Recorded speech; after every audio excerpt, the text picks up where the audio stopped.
నమస్తే. నా పేరు Madhusudan Rao. Agriculture consultant. Organic agriculture YouTube channel వీక్షిస్తున్న రైతు దేవుళ్ళందరికీ నా నమస్కారం.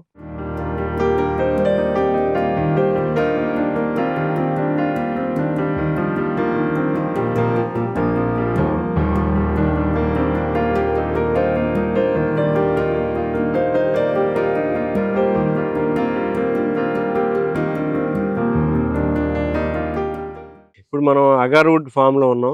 ఈ అగార్‌వుడ్ అనేది ఏంటంటే మనకున్న నాలెడ్జ్ ప్రకారం ఏంటంటే 12 ఇయర్స్ తర్వాత మనకి ఇది మెచ్యూరిటీ అవ్వచ్చు. మనం ఎప్పుడైతే మనం నరకాలనుకున్నామో దానికి 2 సంవత్సరాల ముందు దానికి ఫంగస్ ఇనాక్యులేట్ చేయాలనమాట. అలా ఫంగస్ ఇనాక్యులేట్ చేసే టైంలో మీరు ఆవు ఉత్పత్తులు లాంటివి ఏమి వాడొద్దు. ఇంకా ఈ అగార్‌వుడ్ వల్ల ఉపయోగాలేంటంటే మనకి అగరబత్తి అనేది ఈ అగార్‌వుడ్ నుంచే తయారు చేయాలి. దేవతలకు ఇష్టమైంది అదే. పురాణాల్లో, వేదాల్లో రాసింది కూడా అదే.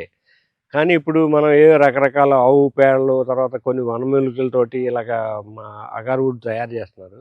సో, అలా కాకుండా ఇలా జేయాలి. తర్వాత ఈ అగార్‌వుడ్ ఆయిల్ 33,00,000 పర్ కిలో ఉందనమాట. అదే ప్యూర్ ఆయిల్ అయితే అగార్‌వుడ్ 1,00,00,000 వరకు ఉంటుంది. వుడ్ ఆయిల్ అంటారు దాన్ని. ప్యూర్ వుడ్ ఆయిల్ అంటారు. అలాగే మీకు మనకి ఈ అగార్‌వుడ్ దీని టింబర్ అంటే ఆయిల్ తీసేసిన తర్వాత దాన్ని వీటిలో పాన్ పరాగు, గుట్కాలు వీటిలో కూడా వాడుతున్నారు చాలామంది. తాంబూలాల్లో వాడుతున్నారు. దాంతో సిగరెట్లు కూడా తయారు చేస్తున్నారు. ఆ పౌడర్ తోటే అగరబత్తీలు తయారు చేస్తున్నారు. అలాగే మేము అబ్జర్వ్ చేసిందేంటంటే అస్సాం వెళ్ళినప్పుడు ఈ ఆకుల నుంచి మనం టీ తయారు చేసుకోవటం. ఆకుల నుంచి టీ తయారు చేయటం వల్ల ఏమిటంటే మనకు మనిషిలో చురుకుదనం పెరిగిపోయి మెటబాలిక్ యాక్టివిటీ పెరుగుతుంది. ఇంకోటి దీని అగార్‌వుడ్ ఆయిల్‌ని మానసిక వైకల్యం ఉన్న వాళ్ళ మీద వైద్యానికి ఉపయోగిస్తారు.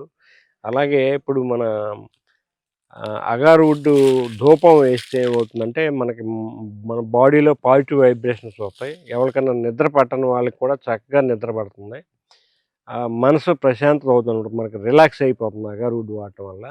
ఇన్ని రకాల ఉపయోగాలున్న ఈ చెట్టుని మనం అవకాశం ఉన్న రైతులు పెంచుకోవడం అనేది చాలా మంచిది.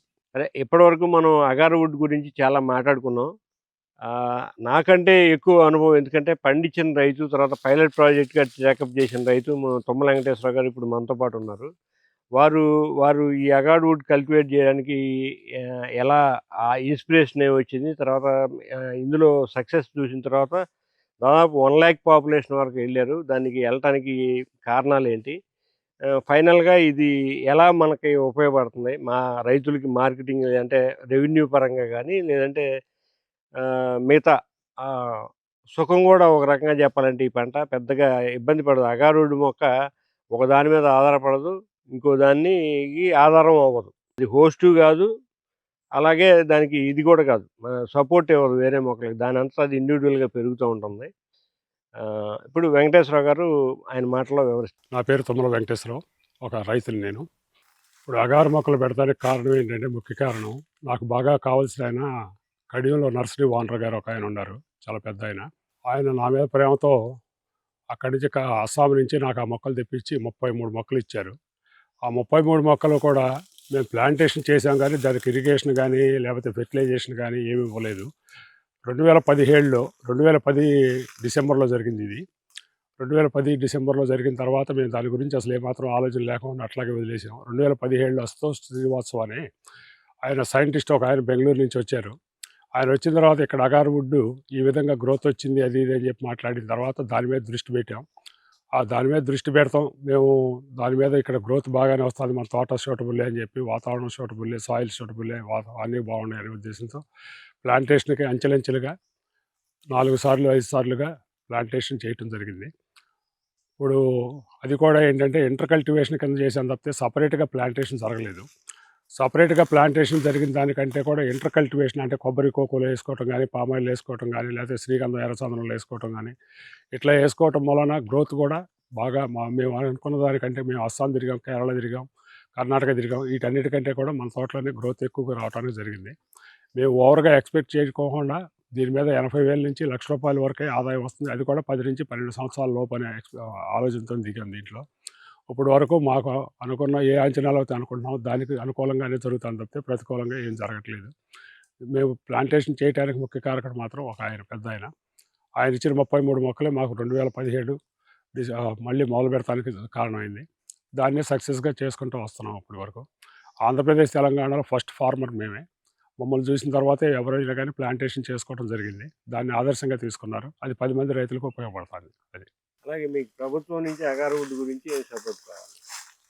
ప్రభుత్వం నుంచి అయితే ఇంటర్నేషనల్ మార్కెట్‌లో సప్లైకి, డిమాండ్‌కి 85% గ్యాప్ ఉంది. కానీ ఇక్కడేంటంటే ఎక్స్‌పోర్ట్ లైసెన్సులు గానీ, లేపోతే ప్లాంటేషన్ చేసుకున్నటువంటి రైతులకి ఎంకరేజ్‌మెంట్ గానీ, ఇంకా ఏ విధమైన సపోర్ట్‌లు గానీ జరగట్లేదు గవర్నమెంట్ తరఫు నుంచి. కాబట్టి ఏంటంటే డ్రిప్ ఇరిగేషన్ కావాలనుకున్న వాళ్ళకి అగార్ ప్లాంటేషన్ ఏసిన వాళ్ళకి డ్రిప్ ఇరిగేషన్ ద్వారా గానీ, ఫెర్టిలైజర్స్ ద్వారా గానీ, లేపోతే వేరే ప్లాంటేషన్ కాస్ట్ గానీ, ఈ విధంగా ఇచ్చి సపోర్ట్ చేస్తే ఇంకా నంబర్ ఆఫ్ రైతులు ముందలకొస్తానికి అవకాశం ఉంది. అదేవిధంగా ఏంటంటే మార్కెట్ చేసుకుంటానికి కూడా గవర్నమెంట్ తరపున కూడా గైడ్‌లైన్స్ చేస్తే గనక ఇంటర్నేషనల్ మార్కెట్‌లో, నేషనల్ మార్కెటే కాదు ఇంటర్నేషనల్ మార్కెట్‌లో కూడా మంచి డిమాండ్ ఉంది కాబట్టి, మనకి గవర్నమెంట్ తరపు నుంచి ఈ విధంగా అంటే లైసెన్స్ పర్మిషన్‌లు గానీ, ఎక్స్‌పోర్ట్ పర్మిషన్‌లు గానీ, ఆయిల్ ఎక్స్ట్రాక్ట్ చేయటానికి డిస్టిలేషన్ యూనిట్లు గానీ, ఇట్లాంటియన్నీ కూడా సపోర్ట్ ఇస్తే గనక రైతులకు ఇంకా మేలు జరుగుతుందండి. అది గవర్నమెంట్ తరపు నుంచి మనకు కావాల్సిన సపోర్ట్. సార్ మనం అస్సాంలో అగారవుడ్ మార్కెట్‌కెళ్ళాము. అక్కడ చాలా భారీ క్వాంటిటీలో ట్రేడింగ్ అనేది జరుగుతుంది. అలాగే మనకి మిగతా రెస్ట్ ఆఫ్ ది అస్సాం మిగతా భారతదేశంలో ఎక్కడైనా అటువంటి మార్కెట్ ఉందా? అస్సాంలో తప్పితే ఇంకెక్కడ మార్కెట్ లేదండి. కర్ణాటక ఎళ్ళినా, కేరళ ఎళ్ళినా లేపోతే ఇంకోసారి ఎళ్ళినా గానీ, వాళ్ళు అఫిషియల్‌గా అమ్ముతున్నారా, అనఫిషియల్‌గా అమ్ముతున్నారా అనేది లేదు గానీ, అనఫిషియల్‌గా చాలా వరకు ఎళ్ళిపోతుంది. ఇప్పుడు ఒక్క అస్సాంలో మాత్రమే అమెరికాకి ఒక వ్యక్తి స సంవత్సరానికి వచ్చేసరికి 500 లీటర్లు ఆయిల్ సప్లై చేస్తున్నాడు అస్సాంలోనే. అదేవిధంగా అనఫిషియల్‌గా మండీ కూడా అక్కడ గవర్నమెంట్‌కి ప్యారలల్‌గానే అనఫిషియల్‌గా మండీలు జరుపుతున్నారు. అక్కడ కోట్ల వ్యాపారం జరుగుతుంది. అది మేము ప్రాక్టికల్‌గా చూసాం. కానీ గవర్నమెంట్ అక్కడ కరెక్ట్‌గా ఫారెస్ట్ డిపార్ట్మెంట్ గానీ, పోలీస్ డిపార్ట్మెంట్ గానీ, ఎన్ఫోర్స్‌మెంట్ డిపార్ట్మెంట్ గానీ, ఏ విధమైన డిపార్ట్మెంట్ లేకుండా అనఫిషియల్‌గానే జరుగుతుంది అస్సాం మొత్తం. ఆ విధంగా. కానీ ఇక్కడ ఆంధ్రప్రదేశ్‌లో గానీ, తెలంగాణలో గానీ, లేపోతే ఇంకో రాష్ట్రాల్లో, తెలుగు రాష్ట్రాల్లో ఎక్కడ చేయాలన్నా గానీ గవర్నమెంట్ సపోర్ట్ ఉంటే దీనికి తగ్గట్టుగా బావుంటుందనే ఉద్దేశంతో ఆలోచిస్తున్నాం మేమది. అస్సాం గురించి మనం వదిలేద్దాం. అది మన సబ్జెక్ట్ కాదు. మనకు అదే విధమైన సపోర్ట్ ఇక్కడ గవర్నమెంట్ నుంచి మనకు కావాలి. మనకి మార్కెట్ ఓపెన్ చేయాలి. లేదా మనకి ఈజీగా పర్మిషన్ ఫారెస్ట్ డిపార్ట్మెంట్ నుంచి గానీ, పర్మిషన్ ఈజీగా రావాలి. అలాగా మనం ఈ మా ఇబ్బంది పడకుండా మనం దీన్ని అమ్ముకోగలగాలి. ఆ ఫెసిలిటీస్ గవర్నమెంట్ నుంచి మీరేమైనా డిమాండ్ చేస్తున్నారా? కరెక్టేనండి అది. డిమాండ్ చేయాల్సిన అవసరం కంపల్సరీగా ఉందండి. ఎందుకంటే డిస్టిలేషన్ యూనిట్ ఎప్పుడైతే పెట్టామో లేకపోతే వుడ్ సప్లై ఎక్స్‌పోర్ట్ చేస్తే దీని మీద గవర్నమెంట్‌కి కూడా ఆదాయం వస్తుందండి. 18% జీఎస్టీ ఉంది దీనికి. కాబట్టి 18% జీఎస్టీ ద్వారా గవర్నమెంట్‌కి కూడా బోలెడంత ఆదాయం వస్తుంది. ఇది కోట్ల వ్యాపారం కాబట్టి కోట్ల మీద అనేసరికి కంపల్సరీగా గవర్నమెంట్‌కి రెవెన్యూ అనేది ప్రొడక్ట్ అవుతుంది కొత్తగా. అది. గవర్నమెంట్ ఉపయోగించుకునే దాన్ని బట్టి ఉంటుంది. కానీ రైతులకు ఏమాత్రం సపోర్ట్ లేదు. ఇంతవరకు గవర్నమెంట్ తెలంగాణ గానీ, ఏపీ గానీ, తెలుగు రాష్ట్రాల్లో ఎక్కడ కూడా సపోర్ట్ లేదండి.